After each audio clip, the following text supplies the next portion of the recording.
ఈ వీడియోలో మీరు వినబోతున్న కథ 2 అబద్ధాలు ఒక నిజం. రచన శ్రీ పిఎస్ నారాయణ గారు. శ్రీ పిఎస్ నారాయణ గారు 30 సంవత్సరాలు కేంద్ర ప్రభుత్వ సంస్థ ఐడిపిఎల్లో వివిధ స్థాయిల్లో ఉద్యోగం చేసి 1993లో సీనియర్ అకౌంట్స్ ఎగ్జిక్యూటివ్గా స్వచ్ఛంద ఉద్యోగ విరమణ చేయడం జరిగింది. గత 60 సంవత్సరాలుగా కథలు నవలలు వ్రాస్తున్నారు. ఇప్పటికి 300కు పైగా కథలు, 43 నవలలు ప్రచురితమయ్యాయి. అందులో పెక్కు కథలు, నవలలు వివిధ పత్రికలు నిర్వహించిన పోటీలలో బహుమతులు పొందడమే కాకుండా కొన్ని కథలు కన్నడ, తమిళ భాషల్లోకి కూడా అనువాదమయ్యాయి. మానసిక విశ్లేషణలతో కూడిన రచనలు, సస్పెన్స్తో కూడిన ధారావాహికలు వ్రాయడం వీరికి చాలా ఇష్టమైన వ్యాపకం. కథలోకి వెళ్ళబోయే ముందు ఇప్పటిదాకా ఛానల్ని ఇంకా సబ్స్క్రైబ్ చేసుకోని వారు దయచేసి వెంటనే సబ్స్క్రైబ్ చేసుకోండి. అప్పుడే పెళ్ళయింది. వధూవరులిద్దరూ ఓరచూపులు చూసుకుంటూ, చిలిపి నవ్వులు నవ్వుకుంటూ పారవస్యంలో మునిగి ఉన్నారు. అప్పుడు జరిగిందో వింత సంఘటన. ఓ 10 ఏళ్ల అమ్మాయి సరాసరి వేదిక మీదకి వచ్చి, మా అమ్మ పెళ్లి కానుకగా ఇవ్వమంది అంటూ ఓ పసిపాపను వధువు ఒళ్ళో పెట్టి వెళ్ళిపోయింది. అందరూ నిర్ఘాంతపోయారు, ఆందోళన చెందారు. ఒక్కసారిగా పెళ్లి మండపంలో హాహాకారాలు, గొడవలయ్యాయి, ఘర్షణలు చెలరేగాయి. తర్వాతేం జరిగిందో తెలుసుకోవాలంటే కథలోకి వెళ్ళిపోదాం. ఈవెంట్ మేనేజర్ ఎక్కడా? పెద్దగా ఓ అరుపు వినిపించింది డైనింగ్ హాల్లో. అందున అలా అరిచింది మెరిసిపోతున్న ఓ యువతి. ఆమె పెళ్లి కొడుకు స్నేహితురాలు అనూహ్య. టిఫిన్లు తింటున్నవాళ్ళు, తెచ్చుకునేందుకు ప్లేట్లు పట్టుకు వరుసలో నిల్చున్నవాళ్ళు ఒక్కసారిగా ఆ కేక వినిపించిన వైపుకు తిరిగారు. ఒకే రంగు చీరల్లో ముచ్చటగా ఉన్న కొందరు ఆడపిల్లలు ఆమె దగ్గరకు పరిగెడుతున్నట్టుగా వచ్చారు. వారంతా ఈవెంట్ మేనేజర్ ఏర్పాటు చేసిన సహాయకులు. కొద్ది క్షణాల్లోనే ఈవెంట్ మేనేజర్ ఆమె ముందుకొచ్చి నిలబడ్డాడు. చాలా స్మార్ట్గా ఉన్నాడు. తెల్లటి దుస్తుల మీద ఎర్రచారల టై కట్టుకున్నాడు. సన్నటి కళ్ళజోడు, చిరునవ్వు ముఖం. చెప్పండి మేడం, ఏమైంది? ఆందోళనగా అడిగాడు. పెసరట్లు అందరికీ అందడం లేదు. ప్లేట్లో పెట్టుకున్న ఉప్మా, చట్నీ ఎండిపోతున్నాయి. అవి వేస్తున్న కుర్రవాళ్ళు ఎన్నిసార్లు చెప్పినా పట్టించుకోవడం లేదు.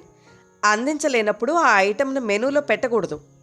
ఒక్క జాడింపు జాడించింది ఈవెంట్ మేనేజర్ని. మన ఇల్లు వివాహ మండపం ఆహుతులతో నిండి ఉంది. మగవాళ్ల కంటే ఆడవాళ్లే ఎక్కువగా కనిపిస్తున్నారు. రంగురంగు దుస్తుల్లో పిల్లా పాపలతో నిండిన ఆ హాలు వెలుగుతున్న దీపాల మధ్య కళకళ్లాడుతోంది. అప్పుడు 9 అయింది. శశాంక, సునందల వివాహానికి లగ్నం 9:56 ఆ ఆవరణలోకి కార్లు వస్తూనే ఉన్నాయి. వాటిల్లో నుంచి బంధువులు, స్నేహితులు దిగుతూనే ఉన్నారు. గేటు దగ్గర అతిథుల్ని ఆహ్వానిస్తున్నట్లుగా కట్టిన పెద్ద ఫ్లెక్సీ, దానిమీద చేతులు పట్టుకుని నిల్చున్న వధూవరుల ఫోటో చూపరులను ఆకర్షిస్తోంది. దారిన పోయేవాళ్లు కూడా దాన్ని చూస్తూనే చూడచక్కని జంట అనుకుంటున్నారు. ముఖద్వారం వద్ద టేబుల్ వెనకగా నిల్చున్న ఆడపిల్లలు లోపలకు వస్తున్న అతిథుల మీద పన్నీరు చల్లుతూ గులాబీ పూలు ఇస్తున్నారు ఆహ్వాన సూచకంగా. పక్క నుంచి మంగళ వాయిద్యాల ధ్వని శుభప్రదంగా వినిపిస్తోంది. దగ్గరి బంధువులంతా లగ్నానికి 2 గంటల ముందే వచ్చి ముందు వరుసల్లో కూర్చుని వచ్చిన వాళ్లను పలకరిస్తూ కబుర్లు చెప్తున్నారు.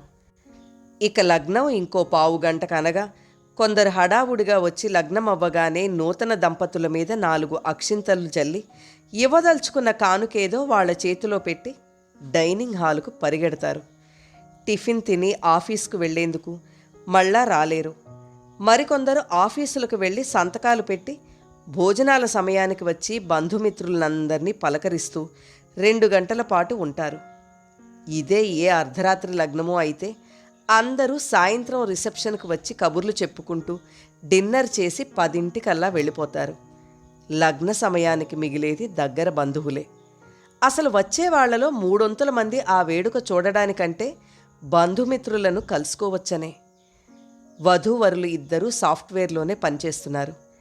ఈవెంట్ మేనేజర్ పెసరట్లు పోస్తున్న చోటుకు పరిగెత్తాడు. అతని వెనకాలే అనూహ్య వెళ్ళింది.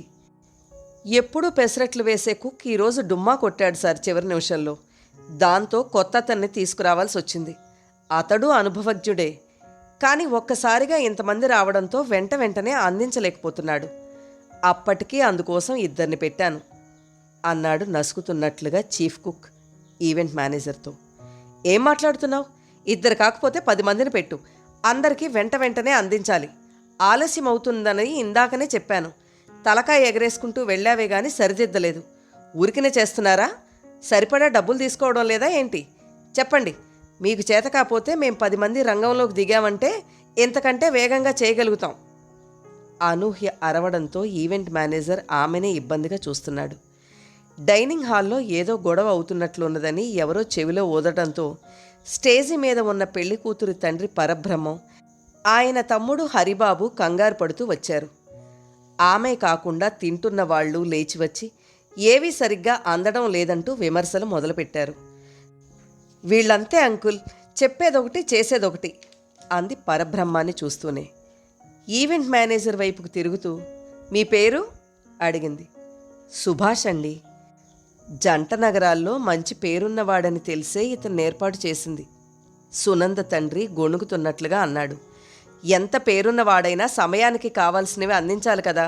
చూడండి సుభాష్ గారు, రాత్రి అప్పగింతలయ్యే వరకు అతిథులకు ఎప్పుడు ఏమివ్వాలో అంకుల్ ముందుగానే చెప్పారు. దాని ప్రకారం మీరన్నీ అందించకపోయినా నాణ్యతలో లోపం జరిగినా మీ బిల్లు సెటిల్ కాదు. ఒక్క పైసా ఇవ్వనీయను. అక్కడి నుంచి విసురుగా టిఫిన్లు చేస్తున్న వాళ్ళ మధ్యకు వెళ్ళిపోయింది. అతనికి మరో మాటకు అవకాశం ఇవ్వకుండా. ఆమె వెనకాలే సుభాష్ ఏర్పరిచిన ఆడపిల్లలు పరిగెత్తారు. ఆమె జాడింపుకు ఉక్కిరిబిక్కిరై చీఫ్ కుక్ మీద గట్టిగా కేకలు వేయడం మొదలుపెట్టాడు అతను. ఎప్పుడూ పెసరట్లు వేసే మాస్టర్ రాకపోవడం ఇబ్బందని తెలిసినా ఇన్ని ఐటమ్స్ మీద దాన్ని ఎవరూ పట్టించుకోర్లే అనుకుని నిర్లక్ష్యం చేశాడతడు. పరబ్రహ్మం అతడికి నలుగురిలో మాట రాకుండా చూడండి అని అనునయంగా చెప్తూ అర్జెంటుగా రమ్మని పురోహితుడు మైక్లో పిలుస్తుంటే వెళ్ళిపోయాడు, హరిబాబును అక్కడే ఉండమని చెప్పి. అప్పటికే పెళ్ళికొడుకు శశాంక వేదిక మీద కూర్చుని ఉన్నాడు. కాస్తంత పక్కగా ఉన్న గదిలో సునంద గౌరీ పూజ చేస్తోంది. ముందు వధువు తల్లిదండ్రులు వరుడికి కాళ్ళు కడిగే కార్యక్రమం పూర్తి చేయాలి. ఓ మ్యారేజ్ బ్యూరో ద్వారా కుదిరింది సంబంధం. అంతకుముందు పరిచయాలు లేకపోవడంతో వారి పూర్వాపరాలు విపులంగా తెలుసుకోవాల్సిన అవసరం ఏర్పడడంతో నిర్ణయం తీసుకోవడానికి కొంత సమయం పట్టింది. ఇద్దరూ బాగా సంపాదిస్తున్నారు. అదే వాళ్లను ఒకళ్ళనొకళ్ళు ఆకర్షించేలా చేసింది. పెద్దవాళ్లకు గోత్రాలు కలవకపోవడం, జాతకాలు కుదరడం తృప్తినిచ్చింది. కట్న కానుకల ప్రసక్తి రాలేదు. మీరు పెట్టుకోదలిచినవేవో మీ పిల్లకు పెట్టుకోండి, మీ నుంచి మేమేమీ ఆశించం, పెళ్ళి ఘనంగా చేయండి అనేది అబ్బాయి వైపు వాళ్ల మాట. సునంద తండ్రి వంశపారంపర్యంగా వచ్చిన ఆస్తి కాకుండా తన సంపాదనను జాగ్రత్తపరుచుకున్నాడు. ఒక్కతే కూతురు, ఎంత ఖర్చుకైనా తయారుగానే ఉన్నాడు. అబ్బాయి వాళ్ళు డబ్బున్నవాళ్లే. కట్నం లేదు గనక అత్తగారికి ఆడబడుచుకు చెరో 50,000 లాంఛనంగా ఇచ్చారు. 9 లోపే పురోహితుడు హరిగారు పెళ్లికొడుకును మండపంలో పీటల మీద కూర్చోబెట్టి కార్యక్రమం మొదలుపెట్టాడు. అటు సునందను గౌరీ పూజకు కూర్చోబెట్టాడు. ఆ హాలుకు పక్కనే ఉన్న డైనింగ్ హాల్లో టిఫిన్లు తింటున్నారు అతిథుల్లో చాలామంది అమ్మాయి వైపు వాళ్ళు. అబ్బాయి వైపు వాళ్ళు కొందరు అటూ ఇటూ తిరుగుతూ అందరికీ అందినయ్యో లేదో కనుక్కుంటున్నారు. అనూహ్య చేసిన గొడవతో హరిబాబు తన కొడుకు ఆదిత్యను అక్కడే ఉండమన్నాడు. అతడు హైదరాబాదులోనే ఒక బాల్ బేరింగ్ కంపెనీలో మెకానికల్ ఇంజనీర్. అనూహ్య హడావుడే హడావుడి, పేరే ప్రత్యేకం.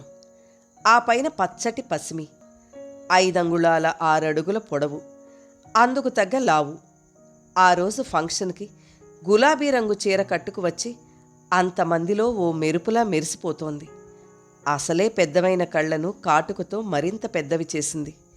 మోకాళ్ల కింద వరకు ఉన్న ఒత్తైన జడకు తెల్లటి ముత్యాలు కుట్టింది. అందరూ పదే ఆ అమ్మాయినే చూస్తున్నారు.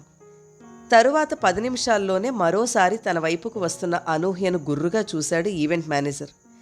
నలుగురు మధ్య తన పరువు మరోసారి ఎక్కడ తీస్తుందో అన్నట్లుగా, చెప్పండి ఈ రోజుల్లో ఆడ మగ తేడా లేకుండా సగం మందికి షుగర్ ఉంది.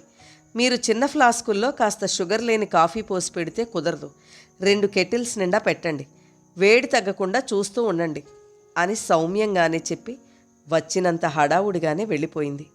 ఈ అమ్మాయితో ఇబ్బంది పడాల్సి వచ్చేట్టుంది అనుకుంటూ మొహం చిట్లించుకున్నాడు అతడు. అనూహ్యనే పదే పదే చూస్తున్న ఓ కుర్రాడు హాల్లో కూర్చున్న తల్లి దగ్గరికి వెళ్ళాడు. ఒకసారి అటు చూడు, ఆ అమ్మాయి ఎంత బాగున్నదో. పెళ్ళైనట్లు లేదు. వాళ్ళ గురించి వివరాలు కనుక్కో. నన్ను సతాయిస్తుంటివి కదా తొందరగా పెళ్లి చేసుకోమని అంటూ చెప్పాడు. శశాంకకు దగ్గర బంధువు కొడుకతను. హరిగారు మైక్లో అరుస్తున్నాడు. పిల్ల మేనమామ ఎక్కడా? అమ్మాయిని పీటల మీదకు తీసుకురావాలి. సమయం దాటిపోతోంది. తరువాత నన్ను లాభం లేదు. పరబ్రహ్మంగారు కంగారు పడుతున్నాడు. తమింట మొదటిసారిగా జరుగుతున్న శుభకార్యం అంత తత్తరబెత్తరగా ఉన్నది. అప్పటికి ఆయన తమ్ముడు ఎక్కడికక్కడ సాయంగా నిలబడుతున్నాడు. హరిగారు పెద్దవాళ్ళు సునంద కూర్చున్న గదిలోకి వెళ్ళారు.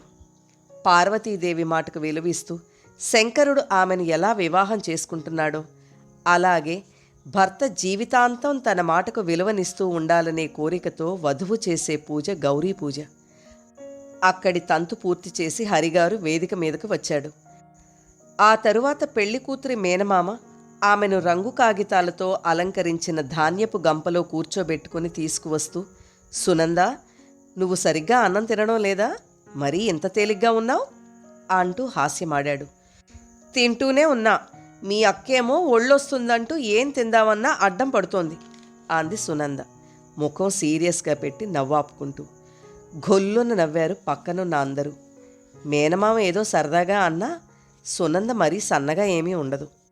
వివాహం జరిగే ఆ రోజంతా శశాంక శ్రీమన్నారాయణుడు, సునంద మహాలక్ష్మే. వాళ్ళు అన్నదే వేదం. అప్పటికే 2 ఆడపిల్లలు. శశాంక ముందు తెరసెల్లా, వధూవరుల మధ్య తెర పట్టుకుని నిల్చున్నారు. హరిగారు హడావుడి చేస్తూ సరిగ్గా లగ్న సమయానికి వధూవరుల శిరస్సుల మీద ఒకరి చేత ఒకరికి వాయిద్యాల మోత నడుమ జీలకర్ర బెల్లం పెట్టించాడు, చేతిలోని సెల్ ఫోన్లో టైం చూసుకుంటూ. అతిథులంతా స్టేజి ఎక్కి వరుసగా నిల్చున్నారు. నూతన దంపతుల్ని ఆశీర్వదించేందుకు అక్షింతలు పట్టుకుని. వధూవరులు తలంబ్రాల గుడ్డలు ధరించి వచ్చిన తరువాత మంగళసూత్ర ధారణ జరిగింది. మాంగళ్యం తంతు నానేన మమ జీవన హేతునా అంటూ పురోహితుడు మైకు చేత్తో పట్టుకుని మంత్రాలు చదువుతుండగా, పంతులుగారు, మాకు సంస్కృతం రాదు, అర్థం చెప్పండి అంది పెళ్లి కూతురు పక్కనే నిల్చున్న అనూహ్య. నీ జీవన గమనానికి కారణమైన ఈ మంగళసూత్రాన్ని నీ మెడలో ధరింపజేస్తున్నాను. అది 100 ఏళ్ల వరకు అక్కడే ఉండాలని కోరుకుంటూ ఆమె మెడలో వరుడు కడుతున్నాడు. ఏమిటో ఈ మంత్రాలు బట్టి పట్టి మీరు చదివేయడం మాకు అర్థం కాకపోవడం నవ్వుతూ అంది తిరిగి ఆ అమ్మాయే. నీ పెళ్ళికి నన్ను పిలు, అన్నీ నీకు అర్థమయ్యేలా తెలుగులోనే చెప్తూ నీ వివాహం జరిపిస్తా అంటూ కొంటెగాను సమాధానం చెప్పాడాయన. 100కు పైగా పెళ్ళిళ్ళు చేయించిన అనుభవజ్ఞుడు. మరి నాకు అర్థమయ్యేలా మీరు తెలుగులో చెప్తారు సరే, అమెరికాలో ఉండే మా బావకు అర్థం కావాలిగా. అయితే ఇంగ్లీష్లోనే చెప్తాను. వేదాలే కాదు, ఎంఏ తెలుగు, ఎంఏ ఇంగ్లీష్ కూడా చదివా. ఆ పైన భారతీయ స్త్రీలు పాశ్చాత్య వ్యామోహానికి ఎలా బానిసలవుతున్నారు అనే విషయం మీద పీహెచ్డీ చేస్తున్నా. హరిగారు నవ్వుతూ చురకంటించారు అనూహ్యకు. అది అయిపోతే ఈ పిలక పంతులు డాక్టర్ హరి అవుతాడు, గుర్తుంచుకో. ఈ కిలాడి దానికి దీటైన మనిషి దొరికాడేవ్. వాళ్ల సంభాషణ వింటున్న 1-2 ఆడపిల్లలు గొణిగారు. అటూ ఇటూ స్నేహితుల గోల మధ్య తలంబ్రాల కార్యక్రమం పూర్తయింది. వచ్చిన అందరూ కానుకలు ఇవ్వడం, వధూవరులతో కలిసి ఫోటోలు తీయించుకోవడం కూడా అయిపోవటంతో భోజనాలు ప్రారంభమయ్యాయి. ఈవెంట్ మేనేజర్ డైనింగ్ హాల్లోకి వచ్చి ఏర్పాట్లు పర్యవేక్షిస్తున్న అనూహ్య బృందాన్ని కాస్త ఇబ్బందిగా చూశాడు. తను ఇక్కడే ఉండడం మంచిది అనుకుంటూ. 15 గంటల క్రితం మిత్రురాళ్లతో కలిసి తన పక్కన నిల్చుని ఫోటో దిగుతున్న అనూహ్యకు చెవిలో చెప్పాడు శశాంక. ఇది కాలేజీ కాదు నీ ప్రతాపం చూపించేందుకు. వచ్చిన వాళ్లంతా పెద్దవాళ్ళు. సౌమ్యంగానే ఎవరికీ అసౌకర్యం కలగకుండా చూడు. పొద్దున్న జరిగిన పెసరట్ల గోల అతని దాకా వెళ్ళింది. అందుకే తరువాత ఆ అమ్మాయి నోరు పెద్దది చేయలేదు. మిగతా కార్యక్రమాలన్నీ పూర్తి చేసి హరిగారు వెళ్ళిపోయారు. మళ్ళీ రాత్రి అప్పగింతల సమయానికి వస్తానంటూ 2 గంటలప్పుడు భోజనాలైన తర్వాత హాల్లో కూర్చున్నారు అందరూ కబుర్లు చెప్పుకుంటూ. అప్పటికి చాలామంది వెళ్ళిపోయారు, దగ్గర బంధువులు, వధూవరుల స్నేహితులు తప్ప. శశాంక మిత్రులందర్నీ సునందకు పరిచయం చేయసాగాడు. ఇటు రా నువ్వు. వెనక వరుసలో కూర్చుని స్నేహితురాలితో కబుర్లు చెబుతున్న అనూహ్యను దగ్గరకు పిలిచాడు శశాంక. తను నా కాలేజ్ మేట్. పెద్ద పెద్ద కళ్ళతో భలే గమ్మత్తుగా ఉంటుంది. నోరు ఎంత పెద్దదో మనసు అంత పెద్దదే. చుప్. చెబితేనే చాలా మంచి పిల్ల. ఇంజనీరింగ్లో నాకు జూనియర్. నేను స్టూడెంట్స్ యూనియన్కు 1 సంవత్సరం సెక్రటరీగా పనిచేసినప్పుడు ఈమె నాకు జాయింట్. మా కాలేజీలో ఓ ఆచారం ఉంది. జాయింట్ సెక్రటరీకి ఎన్నికలుండవు. సెక్రటరీ మగవాడైతే ఆడపిల్లను, ఆడపిల్లైతే మగవాడిని సెక్రటరీయే ఎంచుకుంటాడు. అలా తీసుకోవడం వల్ల ఇద్దరికీ ఓ అవగాహన ఉండి కార్యక్రమాలు ఏ ఇబ్బంది లేకుండా జరుగుతాయనేది మేనేజ్మెంట్ ఉద్దేశం. అనూహ్య నలుగురిలో కలిసిపోతుంది. అందుకే ఆమెను సెలెక్ట్ చేసుకున్నాను. త్వరలోనే అమెరికా బావను పెళ్లి చేసుకోబోతోంది. ఆవిడగారి పెళ్లిలో పెత్తనం మనిద్దరిదే నవ్వి అన్నాడు. బయట ఎండ మండిపోతున్నా ఏసీ అవడంతో లోపల చల్లగానే ఉంది. సునంద తన స్నేహితురాళ్లను శశాంకకు పరిచయం చేసింది. మీకు వీలున్నప్పుడు మా ఇంటికి వస్తుండాలి అన్నాడు వాళ్లతో. మీరొద్దన్నా వస్తాం. మీ ఆవిడ పాటలు వినడానికై రావాలి. రియల్లీ? చెప్పనే లేదు? ఆశ్చర్యంగా ఆనందంగా అన్నాడు సునందనే చూస్తూ. నేను పాటలు పాడతానని డబ్బా కొట్టుకోవాలా? మూతి తిప్పింది. అందుకే స్నేహితురాలి చేత కొట్టించావన్నమాట అంటూ కళ్ళు చిక్కిలించి నవ్వాడు శశాంక. 3 గంటలవడంతో వధూవరుల చుట్టూ ఉన్న చాలామంది స్నేహితులు దూరం దూరంగా కూర్చుని కబుర్లు చెప్పుకుంటున్నారు, కాలేజీ విషయాలు గుర్తు తెచ్చుకుంటూ. అనూహ్య, అందరికీ ఐస్ క్రీం తెప్పించు అని శశాంక అనడంతో అనూహ్య డైనింగ్ హాల్లోకి వెళ్ళింది. సరిగ్గా ఆ సమయంలో లోపలకు ఓ 10 ఏళ్ల అమ్మాయి వచ్చింది. సన్నగా పొడుగ్గా ఉంది. గులాబీ పూల పరికిణి, అదే రంగు ప్లెయిన్ జాకెట్టు వేసుకుంది. తలను నున్నగా దువ్వుకుని గులాబీ పువ్వు పెట్టుకుంది. చూడముచ్చటగా ఉంది. చేతిలో తెల్లటి గుడ్డలో పసిపాప. సరాసరి శశాంక సునందల ముందుకు వచ్చింది ఆ అమ్మాయి. ఇద్దరూ ఎవరన్నట్లుగా చూస్తున్నారు. మా అమ్మ మీకు ఈ పాపను పెళ్లి కానుకగా ఇవ్వమందండి అంటూ చేతిలోని పసిపాపను సునంద ఒళ్ళో పెట్టేసింది. ఒక్క క్షణం కూడా ఆలస్యం చేయకుండా. బిత్తరపోయింది సునంద. ఏంటిది? పసిపిల్లను కానుకగా ఇవ్వడమేంటి? కంగారుగా అంది. ఎవరు నువ్వు? అరిచాడు శశాంక. అందరూ విచిత్రంగా చూస్తూ చుట్టూ మూగి గోలగోలగా మాట్లాడసాగారు. అనూహ్య లోపల ఐస్ క్రీములు పంపమని చెప్పి అప్పుడే అక్కడికి వచ్చింది. వస్తూనే సునంద ఒళ్ళో ఉన్న పసిపాపను చూస్తూ, ఎవరీ పాప? చక్కగా ఉంది అంటూ వంగి ఆ పాప ముఖంలోకి చూడసాగింది. ఎవరో తెలీదు. పెళ్లి కానుకగా ఇమ్మని వాళ్ళమ్మ పంపిందట. ఈ పిల్ల తెచ్చింది పెద్దగా అన్నాడు శశాంక. ఆ మాటలు వింటూనే అనూహ్య కళ్ళను మరింత పెద్దవి చేసింది. బిత్తరబోతున్న సునందకు నోట మాట పెగలడం లేదు. అలా బిగుసుకుపోయి కూర్చుంది. శశాంక పెద్దగా కేకలు వేయడం మొదలుపెట్టాడు. ఎవరు నువ్వు? ఈ పాప ఎవరు? అన్నాడు ఎదురుగా నిల్చున్న ఆ అమ్మాయి భుజం గట్టిగా పట్టుకొని. నాకు తెలీదు, మా అమ్మ ఇచ్చి రమ్మంటే వచ్చాను అంది బిక్కముఖం వేసుకుని ఆ పిల్ల. అతడి అరుపులకు భయంతో ఏడుపొచ్చేస్తోంది. అనూహ్య పెద్దగా అరిచింది. చంపేస్తాను, మీ అమ్మని పిలు. పిల్లని పెళ్లి కానుక ఇవ్వడమేంటి? మెంటలా? ఎవరి పిల్లిది? ఇక ఆ అమ్మాయి ఏడుపు ఆపుకోలేక భోరుమంది. పోయి మీ అమ్మని పిలుచుకురా ముందు, ఒక్క అరుపు అరిచింది అనూహ్య. ఆ మాట వింటూనే ఆ అమ్మాయి క్షణం కూడా ఆలస్యం చేయకుండా బయటకు పరిగెత్తింది. అక్కడ ఎవరికీ నోటి వెంట మాట పెగలటం లేదు. అంతా రెప్పలార్చడం కూడా మర్చిపోయి కళ్ళు పెద్దవి చేసుకుని ఆ పాపనే చూస్తున్నారు. అనూహ్య కొద్ది క్షణాల్లోనే కోలుకుని ఆ అమ్మాయి వెళ్ళిన వైపుకే బయటకు పరిగెత్తింది. అక్కడ ఆ అమ్మాయి లేదు. ఆ అమ్మాయి చెప్పిన ఆ తల్లి లేదు. మన ఇల్లు వివాహ మందిరం గోలగోలగా తయారైంది. పెళ్లి కూతురు తండ్రి పరబ్రహ్మం బిక్కమొహం వేసుకుని కూతుర్నే చూస్తూ నిల్చున్నాడు. తల్లికి కళ్ళెమ్మట నీళ్లు తిరుగుతున్నాయి. ఇదెక్కడి గోలే అన్నట్లుగా కూతుర్నే చూస్తూ నిలబడింది. పక్కనే హరిబాబు బిగుసుకుపోయి నిల్చున్నాడు. కంపెనీ యంత్రాల్లో ఏదో సమస్య వచ్చిందని ఫోన్ రావడంతో భోజనం చేస్తూనే ఆయన కొడుకు హడావుడిగా వెళ్ళిపోయాడు. ఆదిత్య ఉంటే ఆయనకెంతో ధైర్యం. అతడు దేనికి తొణకడు. ఆలోచించి చేస్తాడు ఏ పనైనా. శశాంక తండ్రి వీరభద్రం అందరి నడుమ నిల్చొని వీరంగం వేస్తున్నాడు. భారీ విగ్రహం. మరీ నలుపు కాకపోయినా నలుపు కిందే లెక్క. పెద్ద పెద్ద మీసాలతో ఉండే ఆయన మాట్లాడుతుంటే మీద పడి కరుస్తున్నట్లుగా ఉంటుంది. అంకుల్, మీరు ఆవేశపడద్దు. సునంద చెప్తోంది కదా తనకేమీ తెలియదని. నేను వెంటనే బయటకు పరిగెత్తుకెళ్ళి చూశా. పాపను తెచ్చిన ఆ పిల్ల గాని దాని తల్లి గాని కనపడలేదు. చూస్తే ఎవరో ఆకతాయితనంగా చేసినట్లే అనిపిస్తోంది. తెచ్చిచ్చింది ప్రాణం ఉన్న పసిగుడ్డును గర్జించినట్లే అన్నాడు. ఆటేమిటి ఆట? అందుకే కాస్త నిదానంగా ఆలోచిద్దాం అంటున్నాను.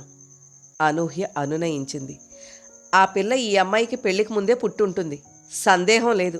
చచ, ఎంత నామర్దా! అలాంటిది పెళ్ళే చేసుకోకూడదు. ఇలా చేసి తన పిల్లని తన దగ్గరే ఉంచుకోవచ్చని నాటకం ఆడుతోంది. బాగా చదువుకున్నారు కదా, అతి తెలివి. నిప్పులాంటి మా కుటుంబానికి ఇదో మాయన మచ్చ.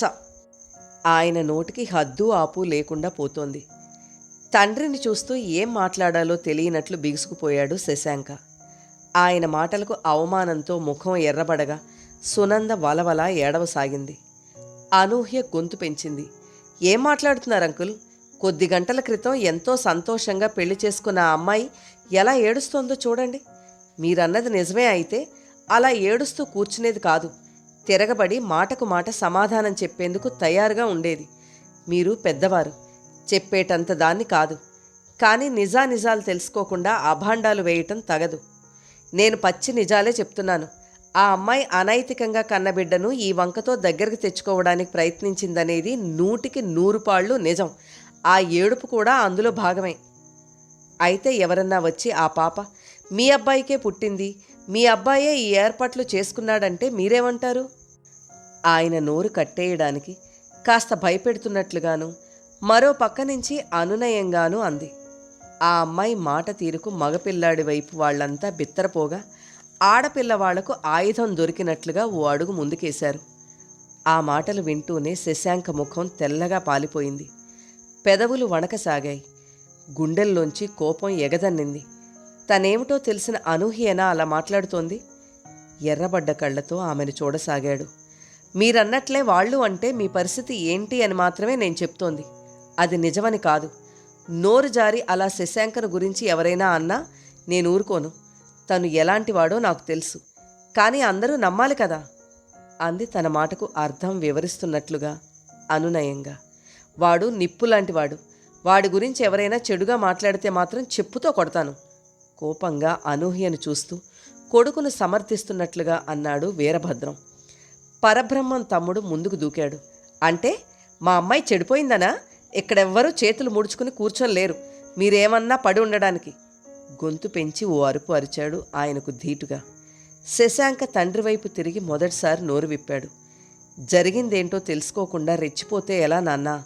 అసలు విషయం బయటకు రాకపోగా మన పరువును మనమే నడిబజార్లోకి లాక్కున్నట్టు అవుతుంది అన్నాడు.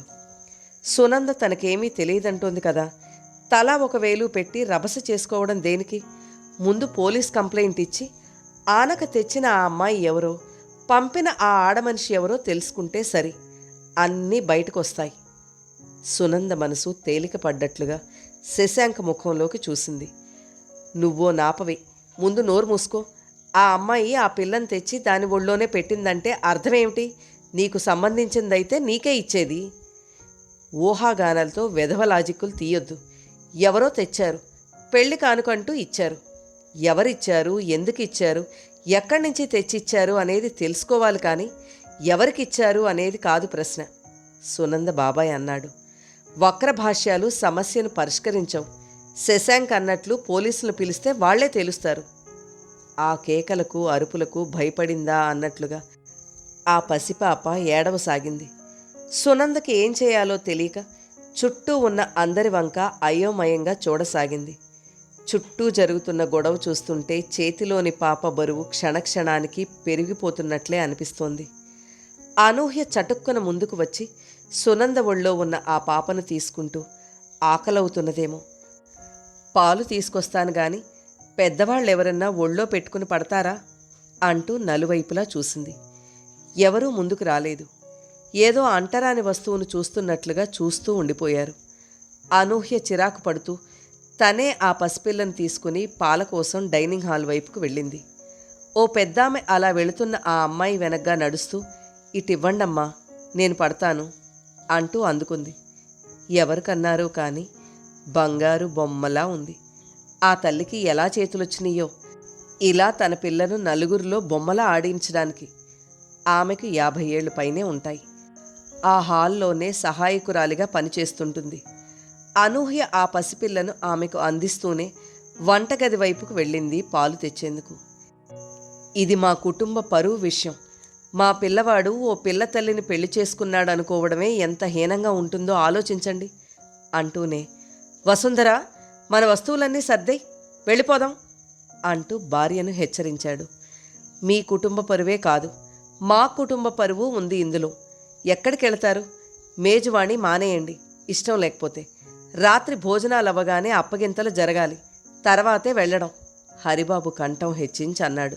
అంటే ఎవడికో పుట్టిన ఆ పిల్లతో సహా మీ అమ్మాయిని మేము అప్పగించుకోవాలా? అది జరిగే పని కాదు. ఇంకా ఇక్కడ ఒక్క క్షణం ఉండేది లేదు.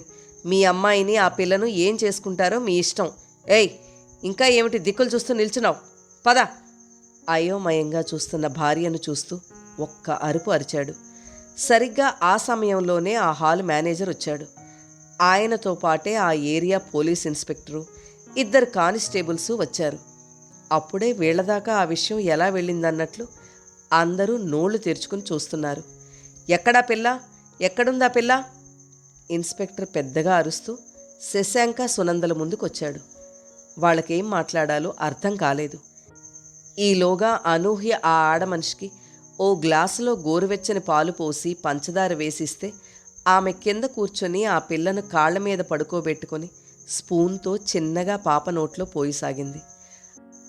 ఆమె తిరిగి హాల్లోకి వచ్చేటప్పటికి అక్కడున్న అందరూ బిక్కమొకాలు వేసుకొని ఇన్స్పెక్టర్ గారినే చూస్తున్నారు. అనూహ్య హడావుడిగా వచ్చి, మీరెందుకొచ్చారు? మీకెవరైనా ఫిర్యాదు చేశారా అని అడిగింది అనుమానంగా ఆయన వంక చూస్తూ.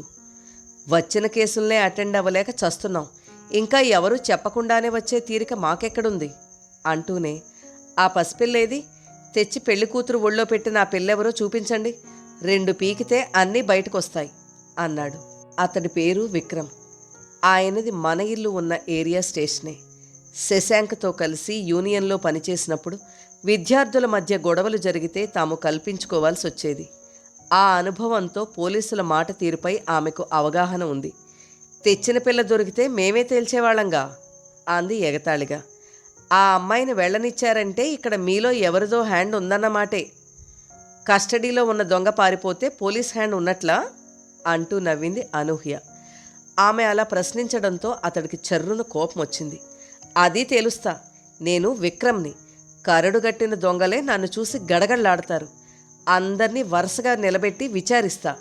నేను చెప్పేటంత వరకు ఎవరూ ఇక్కడి నుంచి కదలడానికి వీల్లేదు అతడు అనూహ్య మాటలకు అసహనంగా అన్నాడు. ఎవరూ మాట్లాడలేదు. అంటే విక్రమ్ గారు, మేమంతా దొంగలమనేనా మీ ఉద్దేశం? అతడి చొక్కా మీద ఉన్న పేరు చూస్తూ అంది అనూహ్య ముందుకు అడుగు వేసి. నేను చట్టాన్ని తూచా తప్పకుండా పాటించే మనిషిని గొంతు పెంచాడు ఇన్స్పెక్టర్. శశాంక ఇబ్బందిగా చూశాడు ఆమె వంక. కాలేజీలో కూడా లేనిపోని సమస్యలు తెచ్చిపెడుతుండేది ఇలాగే. సానుకూలంగా పరిష్కరించవలసిన వాటిని రభస చేయకుండా వదలదు. ఇక్కడ గొడవ చూసి నేనే ఫిర్యాదు ఇచ్చాను. దీంట్లో మా హాలు పరువు ఇమిడి ఉంది. ఇలాంటి పిచ్చి పిచ్చి పనులు ఇక్కడ జరుగుతున్నాయంటూ ఎవరైనా యూట్యూబ్లోనో ఫేస్బుక్లోనో పెట్టారంటే మేం హాల్ మూసుకోవాలి అన్నాడు గొడవను చల్లబరుస్తూ. సార్, అనవసరపు వాదనలు లేకుండా ఇక్కడ జరిగిందంతా ఇన్స్పెక్టర్ గారికి వివరంగా చెప్పండి. పరబ్రహ్మం తమ్ముడు హరిబాబే ముందుకు వచ్చి జరిగింది చెప్పాడు.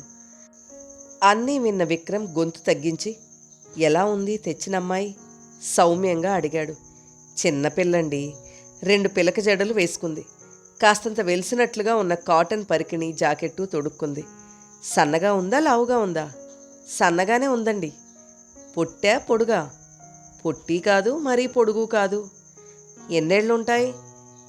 10-12 ఉంటాయేమో. ఎక్కడుంటుందట? పేరేమిటట? దానికి ఆ పసిపిల్ల ఎక్కడ దొరికిందట? తెలీదు. వివరాలు తెలుసుకోకుండానే ఆ అమ్మాయిని ఎలా వదిలేశారు? ఆ పసిపిల్లను వాళ్ళమ్మ ఇచ్చి పంపితే తీసుకువచ్చానంది. అమ్మేదంటే వాకిట్లోనే ఉంది, పిలుచుకు వస్తానంటూ వెళ్ళింది. అంతే, పారిపోయింది. మీరంత తెలివి తక్కువగా ఎలా చేశారండి? ఆ అమ్మాయిని ఇక్కడే ఉంచి దాని తల్లిని పట్టుకురావడానికి మీరెళ్ళాలి గాని ఆ అమ్మాయిని పంపితే తిరిగి వస్తుందనే అనుకున్నారా? అనూహ్యకు చర్రున కోపం వచ్చింది. ఏం చేస్తాం? అంత బుర్రబెట్టి ఆలోచించేందుకు మాలో ఎవరు మీ డిపార్ట్మెంట్లో పనిచేస్తున్న వాళ్ళు లేరిక్కడ అంది కొంటెగా. అతను గుర్రుగా చూశాడు అనూహ్య వంక. ఒకరోజు లోపల కూర్చోబెడితే గాని దీని పొగరు తగ్గేలా లేదు అనుకున్నాడు. మా డిపార్ట్మెంట్లోనే పనిచేయనక్కర్లా. తెలివి ఉండాలండి, తెలివి దేనికైనా అన్నాడు బుర్ర మీద వేలితో కొట్టుకుంటూ. మళ్ళీ ఆయనే, అవును, ఇంత పెద్ద హాల్లో సీసీ కెమెరాలు లేవా అన్నాడు చికాగ్గా హాలు మేనేజర్ వంక చూస్తూ. ఉన్నాయండి. మరి చెప్పరేం ఇందాకటి నుంచి? నేను బుర్ర పగలు కొట్టుకు చస్తుంటే? ప్రతి మ్యారేజ్ హాల్లోనూ ఇప్పుడు కెమెరాలు ఉంటున్నాయి కదండి, వాటి గురించి ప్రత్యేకంగా చెప్పేదేముంది? పనిచేస్తున్నాయా? ఎవరు వైర్లు పీకి ఉండకపోతే అవి పనిచేస్తూనే ఉంటాయి. హాల్ మేనేజర్కు కోపం వస్తోంది ఇన్స్పెక్టర్ మాట తీరుకు. ఇంకేం, పదండి. అందులో చూస్తే ఆ అమ్మాయే కాదు, ఆ అమ్మాయి తల్లి కూడా దొరుకుతుంది. లోపలేసి బొక్కలు ఎరగొడితే ఆ పిల్లను ఎక్కడి నుంచి తెచ్చింది క్షణాల్లో తెలిసిపోతుంది అంటూ వెనక్కి తిరిగిన వాడల్లా ఆగి, నేనట్టు వెళ్ళాను కదా అని ఆ పసిపిల్లను కూడా మాయం చేశారు. మేం స్టేషన్కు తీసుకువెళ్తాం అన్నాడు. మీరేం చేసుకుంటారు అంకుల్? అనూహ్య అడిగింది నవ్వు ఆపుకుంటూ. ఏం చేసేది చూస్తావుగా విసురుగా అని హాల్ మేనేజర్ గదిలోకి వెళ్ళాడు కెమెరా ఫుటేజీ చూసేందుకు. అనూహ్య అతడి వెనకే వెళ్ళింది. మేనేజర్ కంప్యూటర్ ఆన్ చేసి ఇన్స్పెక్టర్ వైపుకు తిప్పాడు. ఎంతసేపటి క్రితం జరిగింది? ఓ గంట అయిందండి.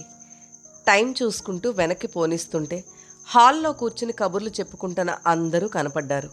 ఆపండి ఆపండి, ఇక్కడి నుంచి ముందుకు పదండి అంది అనూహ్య. సరిగ్గా అప్పుడే ఇన్స్పెక్టర్ చేతిలో సెల్ మోగింది. కాల్ చేసింది స్టేషన్ నుంచి సబ్ ఇన్స్పెక్టర్ సాయిబాబు. చెప్పు, ఏంటి సంగతి? చాలా బిజీగా ఉన్నాను. మీరెక్కడున్నారు ఇప్పుడు? మన ఇల్లు ఫంక్షన్ హాల్లో. ఇప్పుడే శ్రీనిధి మెటర్నిటీ హోమ్ నుంచి కాల్ వచ్చింది సార్. అక్కడ ఆసుపత్రిలో జ్వరం వచ్చి ట్రీట్మెంట్ తీసుకుంటున్న ఒక ఆమె పిల్లను ఎవరో కిడ్నాప్ చేశారట. ఓ మై గాడ్, ఎన్నేళ్ళుంటాయి ఆ పిల్లకు అన్నాడు. 3 నెలలట సార్. ఆ మెటర్నిటీ హోమ్ ఎక్కడుంది?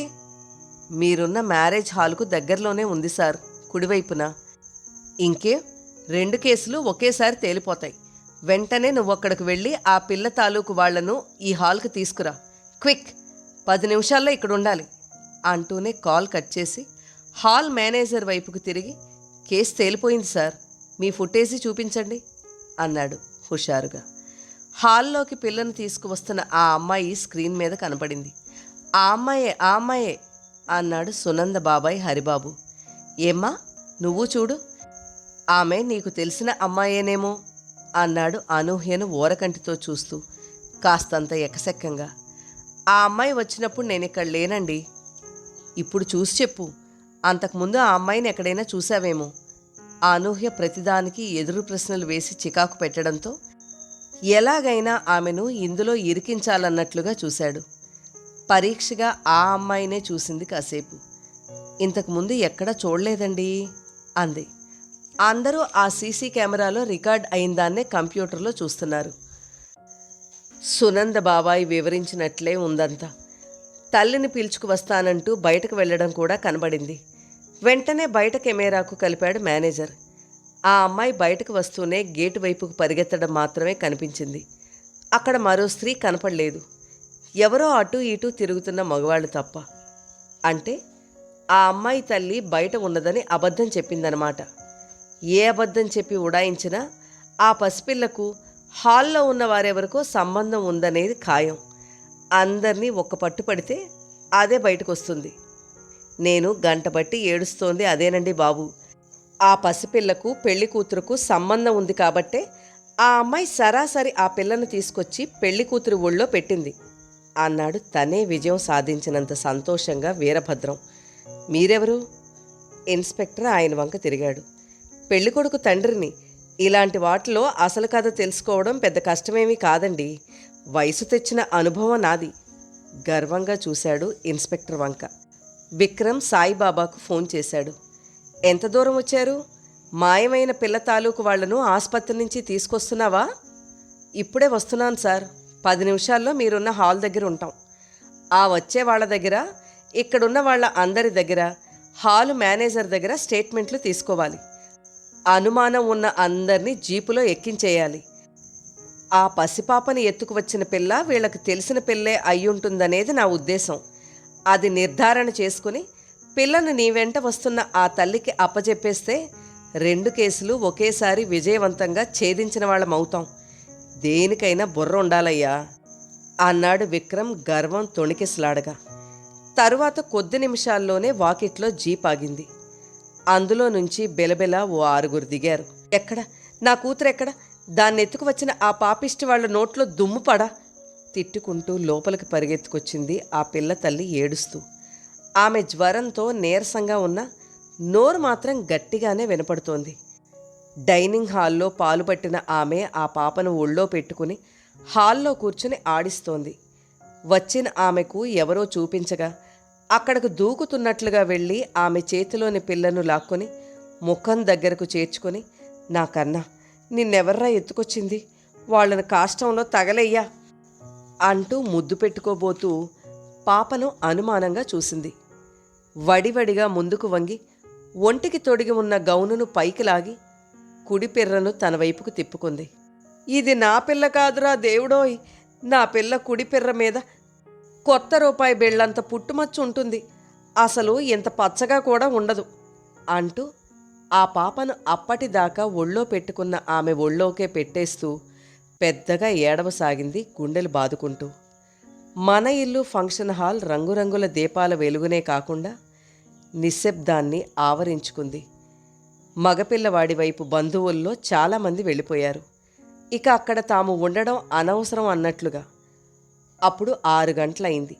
అప్పటికి 15 గంట క్రితమే ఇన్స్పెక్టర్ విక్రమ్ పసిపిల్లను తీసుకుని తన సిబ్బందితో వెళ్ళిపోయాడు. వెళ్లే ముందు అక్కడ జరిగిందంతా విపులంగా రాసి అందరి సంతకాలతో పాటు హాల్ మేనేజర్ సంతకము తీసుకున్నాడు. ఆ నెలల పాప అప్పుడే పోలీసుల చేతుల్లోకి వెళ్ళిపోతోంది అనుకోవడం బాధ కలిగిస్తోంది సునందకు. వీరభద్రం ఓ ఘీంకారం చేశాడు. ఇంకా సునంద పక్కనే కూర్చున్న పెళ్ళికొడుకుని చూస్తూ, లేచి గుడ్డలు మార్చుకో, బయలుదేరదాం. ఇంకా ఆ పసుబట్టలు దేనికి? ఏదో ఘనకార్యం చేసినట్లుగా. పరబ్రహ్మం వడివడిగా వచ్చి ఆయన చేతులు పట్టుకున్నాడు. బావగారు, ఇది న్యాయం కాదు. పోలీసులు ఆ పిల్లని తీసుకెళ్ళిపోయారు కదా, ఇక ఆ విషయం ఏదో వాళ్లే తేలుస్తారు. మా అమ్మ ఇదే తప్పని రుజువైతే అప్పుడు మీరే నిర్ణయం తీసుకున్నా మనస్ఫూర్తిగా అంగీకరిస్తాను అన్నాడు. ఇప్పుడు మీరు ఈ పెళ్లిని పాడు చెయ్యొద్దు. నా ఒక్కగానొక్క కూతుర్ని నిప్పుల్లోకి తోయొద్దు. కంటి వెంట నీరు ఒక్కటే తక్కువ అన్నట్లుగా దీనంగా చూస్తూ చెప్పాడు. చూడండి వీరభద్రం గారు, మీరు మీ వైపు నుంచే కాదు, కొద్ది గంటల క్రితం పెళ్ళైన అమ్మాయిని అబ్బాయిని కూడా దృష్టిలో పెట్టుకుని ఆలోచించండి. అనుమానపు ముళ్ళు ఇద్దరి వైపు చూపిస్తోంది.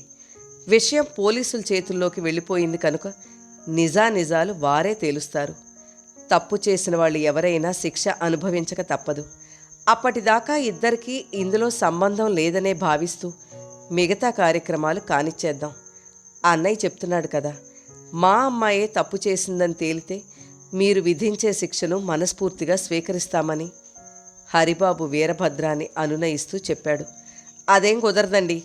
అమ్మాయి కూడా మా అబ్బాయిలాగా నిప్పులాంటిదే అని తేలేంత వరకు మా ఇంటి కోడలుగా తీసుకెళ్లే ప్రసక్తే లేదు కరాఖండిగా చెప్పేశాడు.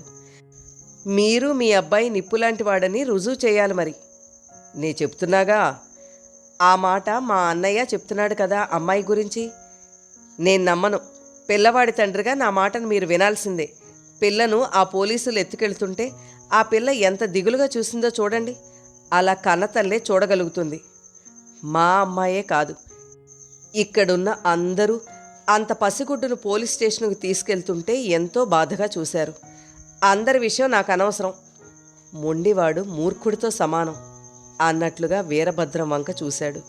మరి మీ భార్య వాళ్ళు వెళ్తున్నప్పుడు ఏడ్చింది కదా, ఎందుకు ఏడ్చిందో అడగండి. అది ఏడ్చింది ఆ పిల్లను చూసి కాదు, ఇంత దరిద్రపు కోడలు దొరికినందుకు. ఆ మాట అంటూనే విసురుగా అక్కడి నుంచి వెళ్ళిపోయాడు ఆయన. మీరలా మాట్లాడుతుంటే మేం చేయగలిగేదేముంది? ఇక కోర్టునే ఆశ్రయించాలి. మా అమ్మాయి నిజాయితీ రుజువైన మరుక్షణం మీ మీద పరువు నష్టం దావా వేయక తప్పదు. పోతున్న ఆయనకు వినబడేలా అరిచాడు హరిబాబు. 2 నిమిషాల పాటు ఎవరి నోటి వెంట మాట లేదు. పనివాళ్లంతా తొంగి తొంగి చూస్తున్నారు ఉత్సుకతో ఏం జరుగుతుందా అన్నట్లు. ఈవెంట్ మేనేజర్ ఓ పక్క తలపట్టు కూర్చున్నాడు. రాత్రికి ఎంతమందికి భోజనాలు ఏర్పాటు చేయాలో తెలియక ఎవరిని కదిలించినా మీదపడి కరిచేటట్లున్నారు. అప్పుడు అనూహ్య ఒంటరిగా కూర్చుని ఉన్న శశాంక దగ్గరకు వచ్చి మెల్లగా అంది, సారీ శశాంక, ఎంతో ఆనందంగా జరగవలసిన ఈ వేడుక ఇలా విచారకరంగా ముగుస్తున్నందుకు చాలా బాధగా ఉంది. ఇది 2 జీవితాలకు సంబంధించింది. దీన్నిలా వదిలేయకూడదు. ఓ పని చేద్దాం అనుకుంటున్నాను. చెప్పు. అతనికి ఈ పరిణామం చాలా ఇబ్బందికరంగా ఉంది. మనసంతా వేదనతో నిండిపోయింది. అటు సునందను చూస్తున్నా జాలి వేస్తోంది. తండ్రి అనవసరంగా ఆ అమ్మాయిని అనుమానిస్తున్నాడా అనిపిస్తోంది.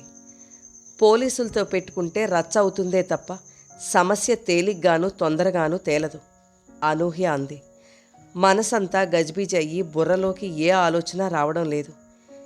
ఏం చేస్తే దీంట్లో నుంచి బయటపడతామో అర్థంగాక అయోమయంగా ఉంది. తలలో నరాలు చిట్లిపోతాయా అన్నంత భయంగా ఉంది. నాన్నేమో వెనక ముందు ఆలోచించకుండా ఇష్టం వచ్చినట్టు మాట్లాడుతున్నాడు.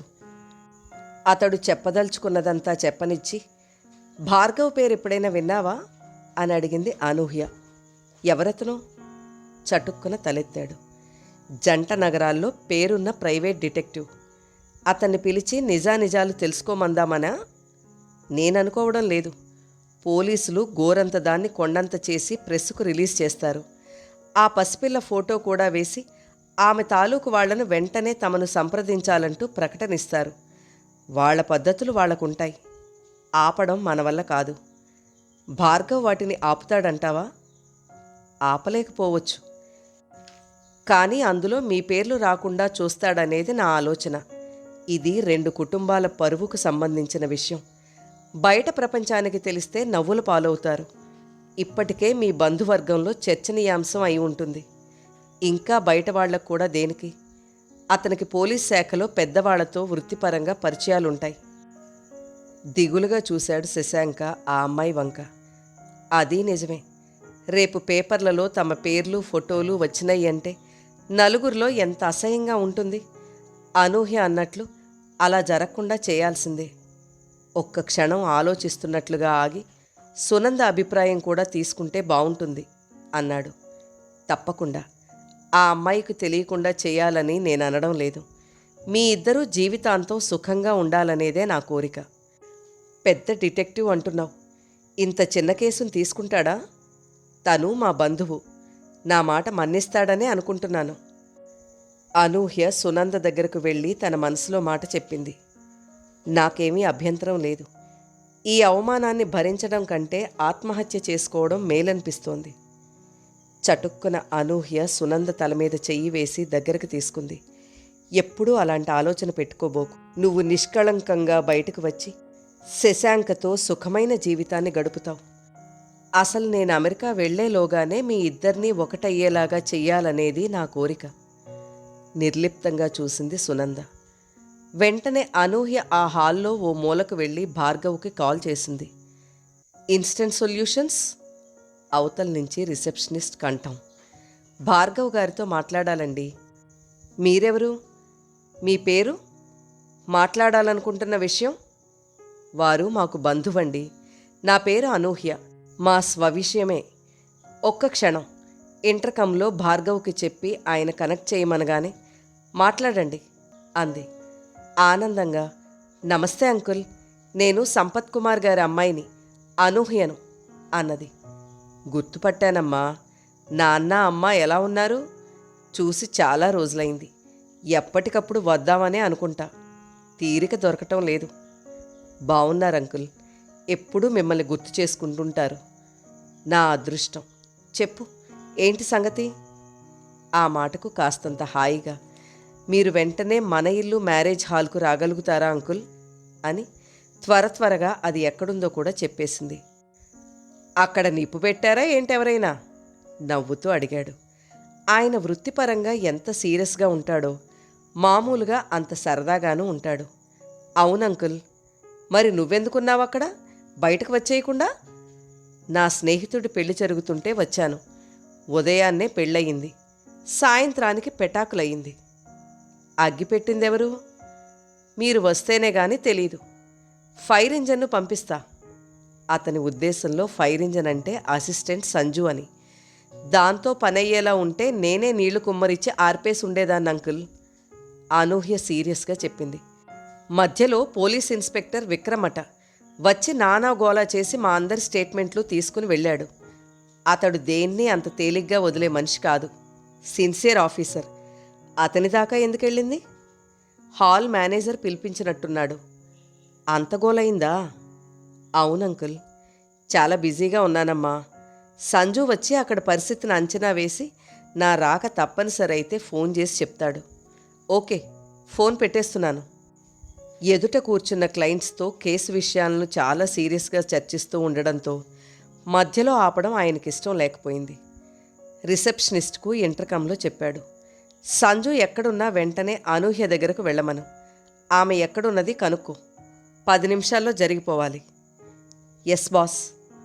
3 కాఫీలు తెప్పించు, 1 షుగర్లెస్. అలాగే బాస్. తలుపు దగ్గర కూర్చున్న బాయ్కి లోపలికి పంపాల్సిన కాఫీ సంగతి చెప్పింది. సంజు కోసం ప్రయత్నించడం మొదలు పెడితే 10 నిమిషాలకు గానీ అతడు లైన్లోకి రాలేదు. చెప్పు తల్లి, నా నెత్తిన ఏ పిడుగు వేయబోతున్నావు? బాస్ చెప్పింది చేయటమే నా పని. ఎక్కడికి వెళ్ళాలి, ఏం చేయాలి? ఓ నెంబర్ మెసేజ్ పెడుతున్నాను. అది బాస్ బంధువు అనూహ్య గారిది. ఆమెకు కాల్ చేసి ఎక్కడికి రమ్మంటారో కనుక్కుని వెళ్ళాలి. మై గాడ్, నాకు పెళ్లి సంబంధం వచ్చింది. చూడ్డానికి వెళ్ళాలి ఈ సాయంత్రం. మా అమ్మ నా కోసం ఎదురు చూస్తూ ఉంటుంది. ఇప్పుడెక్కడికి వెళ్ళలేను కసురుకుంటున్నట్లుగా అన్నాడు. వెళ్ళకపోతే బాస్కి చెప్పు, వెళ్ళగలిగితే నాకు చెప్పు. నీ బదులు నేను వెళ్ళి ఆ పిల్లని చూసి నా అభిప్రాయం చెప్తాను. తరువాత నీ తిప్పలేవో నువ్వు పడుదువుగాని నవ్వు ఆపుకుంటూ అంది. అవును, నువ్వు చూడబోయే ఆ అమ్మాయి నెంబర్ ఎంత? నీ డైరీలో ఉంటుంది కదా, మళ్ళీ నన్ను అడగడం దేనికి? చూడబోయే అమ్మాయి పేరు రుక్మిణి. పాపం తండ్రి లేడు. తల్లి దగ్గర గారాబంగా పెరిగిందట. పెళ్ళైనా పెడసరంగానే ఉంటుందో, మొగుడుతో సహకరిస్తుందో కాస్త ఆరా తీ. రుక్మిణి అంటున్నావు కదా, పారిజాతపు పూలతో ముప్పోటలా మొగుడిని పూజిస్తుందిలే గాని దిగులు పడకు. వెంటనే అనూహ్య గారికి ఫోన్ చెయ్యి. మళ్ళా బాస్ అడిగితే పొజిషన్ చెప్పాలి అంటూ కాల్ కట్ చేసి సెల్ను ముద్దు పెట్టుకుంది. నాటి. అనుకున్నవన్నీ అనుకున్నట్లు జరిగితే సంజీవరావు ఉరఫ్ సంజు ఆమె కాబోయే భర్త. ఆ విషయం ఇద్దరి ఇళ్లలోనే కాదు, బాస్కి కూడా తెలుసు. సంజు మన ఇల్లు ఫంక్షన్ హాల్కు వెళ్ళేప్పటికీ 7 పైన అరగంట అయింది. లోపల కాలు పెడుతూనే అనూహ్య ఎవరో తెలుసుకుని ఆమె దగ్గరకు వెళ్ళాడు. నన్ను భార్గవ్ గారు పంపారు. నా పేరు సంజు, వారి అసిస్టెంట్ని. అప్పటికే వీరభద్రం హడావుడి చేసి తమ కుటుంబ సభ్యులను బంధువులను తీసుకువెళ్లేందుకు అన్నీ సర్దిస్తూ మాట్లాడించిన ప్రతివాడి మీద రంకెలు వేస్తున్నాడు. శశాంక, సునంద, సంజులను తీసుకువెళ్ళి హాల్లో ఓ పక్కగా కూర్చున్న తర్వాత అనూహ్య జరిగిందంతా వివరంగా చెప్పింది. దానిమీద జరిగిన గొడవ కూడా చెప్పింది. ఇప్పుడు వివాహమే ఎలా విచ్ఛిన్నం అవబోతున్నది చెప్పింది. ఆమె చెప్పిందంతా విని మననం చేసుకుంటూ కొద్ది క్షణాలు మౌనంగా ఉండిపోయాడు సంజు. మీరిద్దరూ ఈ పెళ్లికి మనస్ఫూర్తిగా అంగీకరించే చేసుకుంటున్నారా, లేక పెద్దల ఒత్తిడితోనా? సూటిగా అడిగాడు. మేం కల్పించుకోవడం అంటూ జరిగితే ఎన్నో ఇబ్బందికరమైన ప్రశ్నలకు మీరు సమాధానాలు చెప్పవలసి ఉంటుంది. అది మీకు అంగీకారమై నిజాలే చెబుతాము అంటే మేం రంగంలోకి దిగుతాం. నిజాలు తెలుసుకోవాలనేదే మా కోరిక కూడా. మాకు తెలిసిన వివరాలన్నీ నిజాయితీగా చెప్తాం. ఆ పాప ఎవరో మీకు తెలీదా? పాప మాత్రమే కాదు, తెచ్చిన అమ్మాయి కూడా మాకు తెలియదు. ఇన్స్పెక్టర్ విక్రమ్ ఎవరినీ వదిలిపెట్టకుండా అన్ని విధాలా ప్రశ్నించినా ఫలితం దక్కలేదు. పాపను తెచ్చిన అమ్మాయి పారిపోయింది అంటే ఇది కాకతాళీయంగా జరగలేదు, కావాలనే ఎవరో చేశారని స్పష్టమవుతోంది. అది నిజమండి, ఇద్దరు ఒకేసారి అన్నారు. విక్రమ్కి ఇచ్చిన స్టేట్మెంట్ను ఒకసారి నాకు చూపిస్తారా? కాపీ మాకు ఇవ్వలేదండి. ఐసీ. సీసీటీవీలో ఫుటేజ్ని విక్రమ్ చూశాడన్నారు కదా, నేను ఒకసారి చూస్తాను. భార్గవ్ ఆ మాట అన్నాడంటే అర్థమైంది. ఈ పిల్లకాకి ఏం తెలుసు దాంట్లో అన్నట్లుగా మొహం పెట్టింది అనూహ్య. అది హాల్ మేనేజర్ రూమ్లో ఉంది చెప్పింది. ఆ పిల్లను పెళ్ళికొడుకు ఇచ్చిందా పెళ్ళికూతురికి ఇచ్చిందా అనేది అసలు ఆలోచించాల్సిన విషయమే కాదు. లోపలికి వస్తూనే ఆ పిల్ల ఎదురుగా ఉన్న వాళ్ళ చేతుల్లో పెట్టేసింది. తరువాత తల్లిని పిలవమనగానే పారిపోయింది. కెమెరాలో చూస్తేనే కానీ ఓ అవగాహన ఏర్పడదు. పసిపాపను కానుకగా పంపిన ఆ స్త్రీకి ఈ పెళ్లి జరగటం ఇష్టం లేక కొత్త దంపతుల మధ్యలో కలతలు తెచ్చేందుకు చేసి ఉండవచ్చు. లేదా తన పిల్ల మీలాంటి భాగ్యవంతుల ఇంట్లో పడితే సుఖంగా బతకవచ్చని అనుకోవచ్చు. ఇవి రెండూ వేర్వేరు కోణాలు. పెళ్లికి వచ్చిన బంధువుల్లో చాలామంది అనుమానం ఆ పిల్ల వీళ్ళిద్దరిలో ఒకరి పిల్ల అయ్యుంటుందని అంటూ అనూహ్య గొణుగుతున్నట్లుగా అంది. అది నిజమే అనుకున్నా ఎవరైనా పెళ్లి రోజే ఇలా నలుగురిలో బయటపడతారా అంత తెలివి తక్కువగా? ముగ్గురు అతడి వంక తృప్తిగా చూశారు. కుర్రాడైనా కాస్త బుర్ర ఉన్నవాళ్లానే కనపడుతున్నాడు. అతడి మీద తన మనసులోని పిల్లకాకి అన్న ఉద్దేశాన్ని మార్చుకుంటే బావుంటుందేమో అనుకుంది. మీరు బంధువులా? శశాంకను సునందను చూస్తూ అడిగాడు. కాదు. పరిచయస్తులా? తలలను అడ్డంగా ఊపారిద్దరు. మీకు పరస్పరం నమ్మకం ఉందిగా. పెళ్ళనేదే నమ్మకంతో కూడుకుంది. అంత నమ్మకంతో పెళ్లి చేసుకున్నప్పుడు ఒకరి మాటను ఒకరు గౌరవించుకోవాలి. మరి ఇప్పుడు మాత్రం పేచీ పడాల్సిన అవసరం ఏముంది? మేం పేచీ పడడం లేదే, శశాంకే అన్నాడు. అయితే సాయంత్రం కార్యక్రమాలన్నీ ఎందుకు రద్దు చేసుకుంటున్నారు? పెద్దవాళ్ల పని అది. ముఖ్యంగా శశాంక వాళ్ళ నాన్న బాగా వ్యతిరేకిస్తున్నారు, సునంద గబగబా చెప్పింది.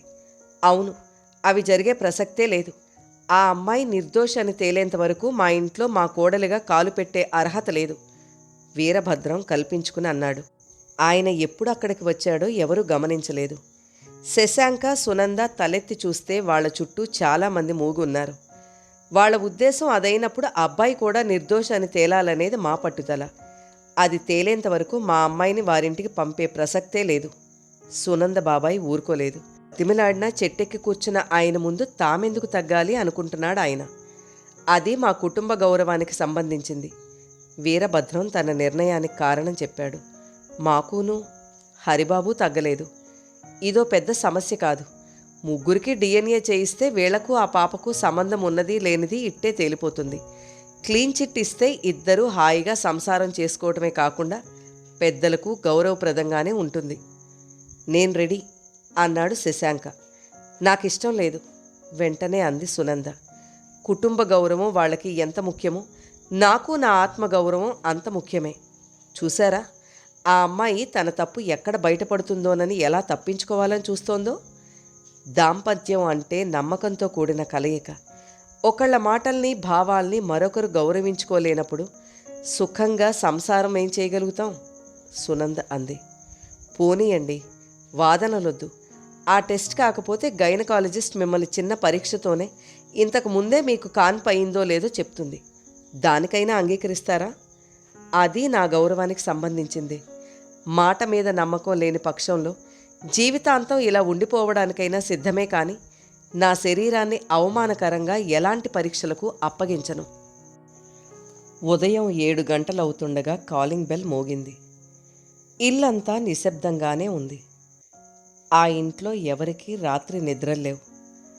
వీరభద్రం అప్పగింతలు చేసుకోకుండానే తన వాళ్ళందరినీ తీసుకుని 7 గంటలప్పుడు వెళ్ళిపోయాడు. పెళ్ళికొడుకు వాళ్లే వెళ్ళిపోతే తాము మాత్రం ఎందుకన్నట్లుగా సునందను ఆడవాళ్ళని ఇంటికి పంపేసి తరువాత అన్నీ సర్దించి పరబ్రహ్మం తమ్ముడు హరిబాబు హాలు ఖాళీ చేసి వచ్చేశారు. వాళ్ళు వచ్చేటప్పటికి 11 దాటింది. పొద్దున్నే వచ్చింది ఎవరా అనుకుంటూ పరబ్రహ్మమే వచ్చి తలుపు తీశాడు. ఎదురుగా అంతకుముందు ఎన్నడూ చూడని వ్యక్తి.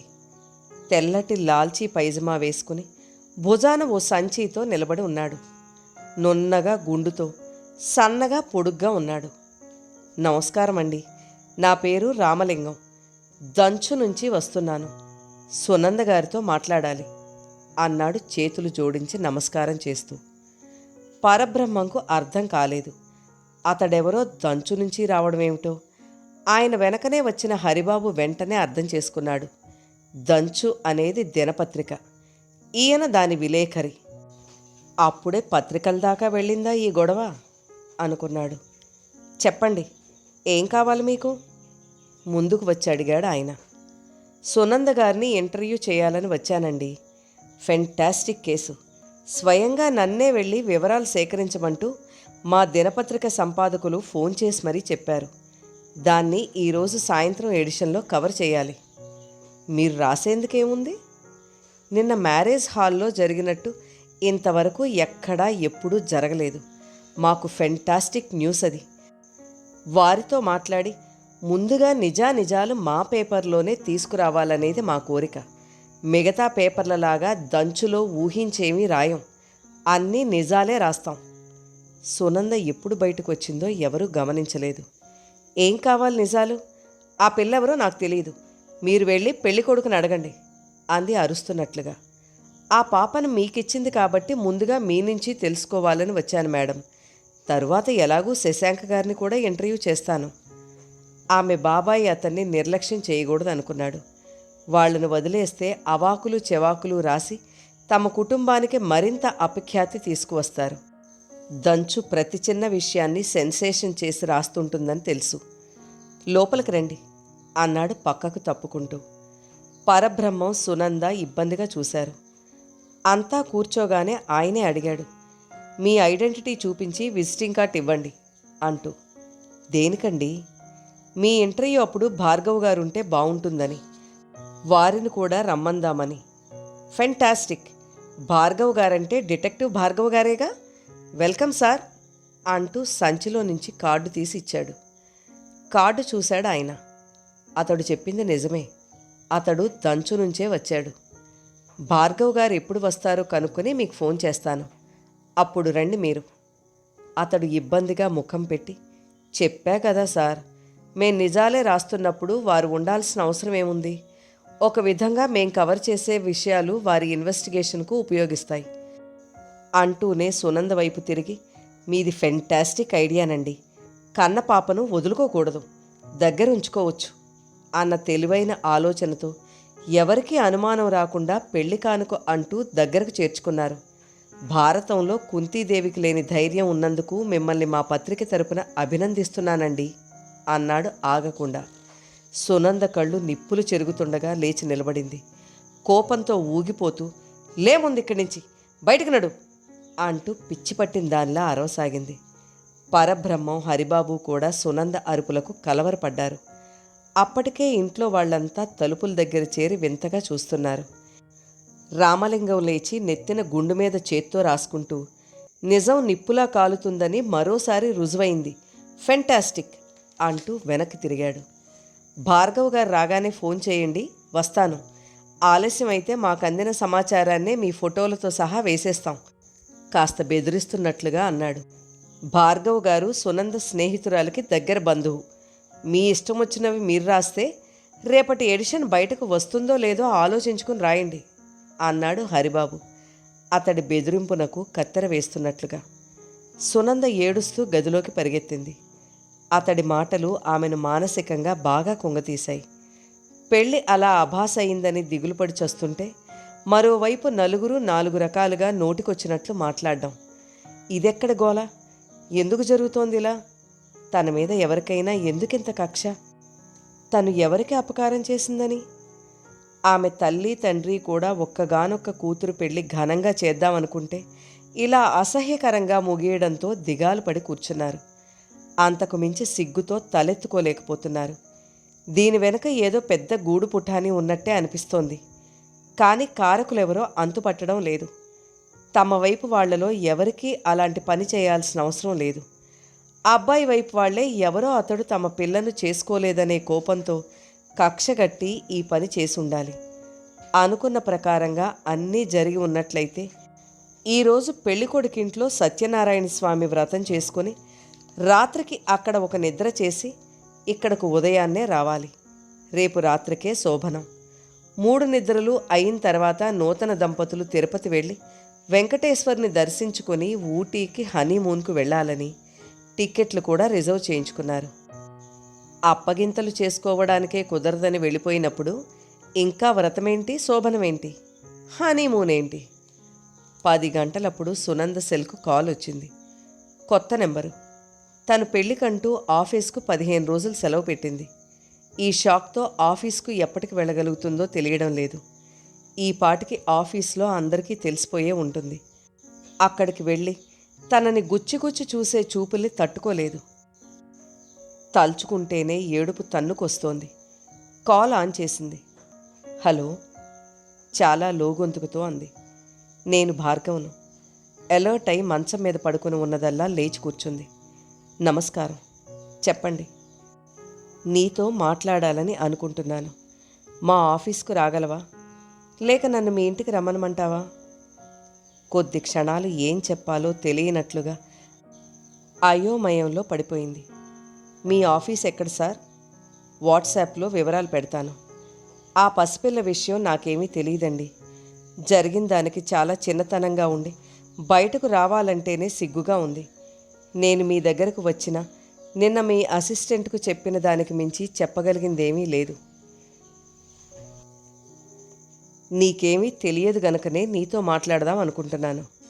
ఆ పసిపిల్ల ఎవరో నీకు తెలిస్తే మనం మాట్లాడుకోవడానికి, నేను తెలుసుకోవడానికి ఏముంటాయి? ఓ పని చేద్దాం, నేనే వస్తాను. మీ అమ్మా నాన్నలతో కూడా మాట్లాడినట్లు అవుతుంది.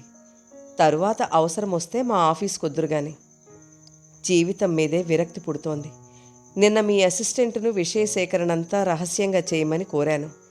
కానీ ఉదయాన్నే దంచు విలేఖరంట వచ్చి అవాకులు చెవాకులు వాగుతుంటే ఇంట్లో నుంచి వెళ్ళగొట్టాను. అప్పుడే వాడిదాకా వెళ్ళిందా?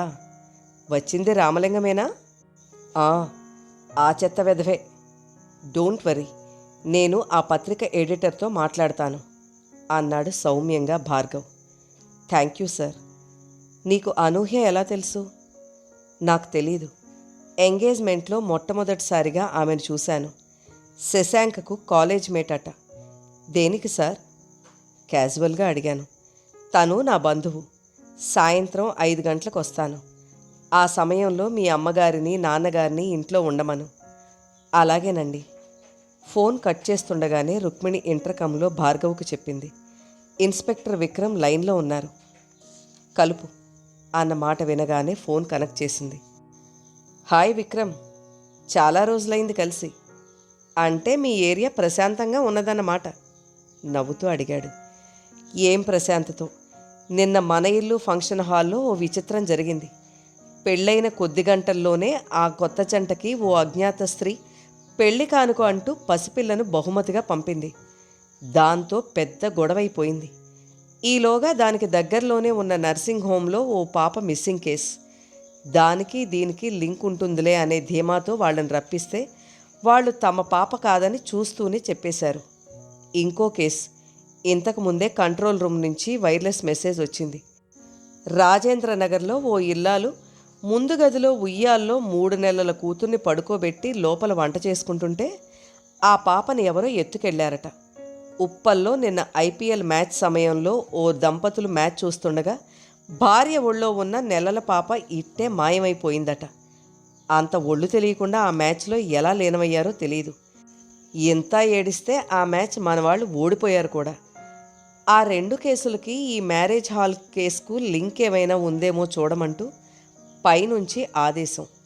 జుట్టు పీక్కోలేక చస్తున్నా. భార్గవ్ పకపక నవ్వాడు. నీకు జుట్టే లేదు కదా బాస్. మీ ఆవిడ ముందు తప్ప టోపీనెప్పుడు తీయనే తీయవు. నా జుట్టు సంగతి వదిలేవయ్యా మగడా. ఇప్పుడు నన్నేం చేయమంటావో అది చెప్పు ముందు. జుట్టు పుట్టించేందుకా, ఆ 3 పిల్లల సంగతి తేల్చేందుకా? జోకులాపి రంగంలోకి దిగు. ఎస్ బాస్ అన్నాడు భార్గవ్. వాళ్ళు ఒక ఊరి వాళ్ళు. కాలేజీలో కలిసి చదువుకున్నారు. పైగా మంచి స్నేహితులు. అందుకే చాలా చనువుగా ఉంటారు. నువ్వు మ్యారేజ్ హాల్లో ప్రత్యక్షమైన పిల్లను ఉదయాన శిశువిహార్లో అప్పగించావు కదా. ఒక పని చెయ్యి, అక్కడ ఫార్మాలిటీస్ పూర్తి చేసి తెచ్చుకుని నువ్వే పెంచుకో. ఆ కొత్త దంపతుల సమస్య పరిష్కారం అవుతుంది. పిల్లలు లేరని దిగులు పడే మా చెల్లెలు కోరిక నెరవేరుతుంది. మధ్యలో నాకు అలాంటి గొళ్ళాలు పెట్టబోకు. నీ దగ్గరకు వస్తున్నా. నువ్వు ఎలా ముందుకెళ్ళమంటావో చెబితే అలా ప్రొసీడ్ అవుతా. అవును, నాకు తెలియక అడుగుతాను, ఆ పసిపాపను శిశువిహార్లో అప్పచెప్పినట్లుగా నీకెలా తెలిసింది? ఆ కేసును నిన్ననే టేకప్ చేశా గనుక. మై గాడ్, నీలాంటి రూల్స్ మనిషి అలాంటి పిల్లలను స్టేషన్లో పెట్టి కూర్చోడు గనుక. అమ్మయ్య, ఈ కేసు గోల నుంచి నన్ను తప్పిస్తున్నందుకు సర్వదా కృతజ్ఞుణ్ణి బాబు అన్నాడు. కానీ ఇప్పటికే నువ్వో ఇబ్బందిలో ఇరుక్కున్నావు. నాయనోయ్, ఏంటది?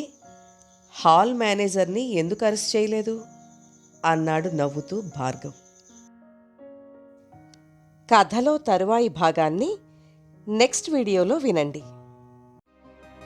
కథ నచ్చితే లైక్ చేయండి. మీరు లైక్ చేయడం వల్ల మరింత మందికి ఈ కథలు చేరతాయి.